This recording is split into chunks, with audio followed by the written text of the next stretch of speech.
আমার নাম রিয়া। আমার বিয়ের 2 বছর হয়েছে। প্রথম বিবাহ বার্ষিকীতে এই ঘটনাটি ঘটে। রাত 12টা 15। আমার স্বামী এতটাই বিশেষ যে সে কোনো ইম্পর্ট্যান্ট ডেটও মনে রাখতে পারে না।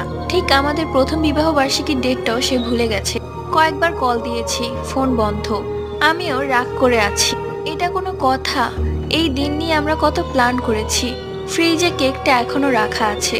ভেবেছি সে আসলেই কাটবো। ঘরগুলো খুব সুন্দর করে সাজিয়েছি। হঠাৎ করে কলিং বেলটা বেজে উঠল। আমি গিয়ে দরজা খুলে দেখি আমার হাজবেন্ড। আমি কোনো কথা না বলে রাগ করে গাল ফুলিয়ে ঘরে এসে শুয়ে পড়লাম। আমার হাজবেন্ডও কোনো কথা না বলে আমার পাশে এসে শুয়ে পড়লো। রাগে আমার গা কাঁপছে। কই এসে সরি বলবে তা না। একটু পরেই আমার হাজবেন্ড কল করেছে।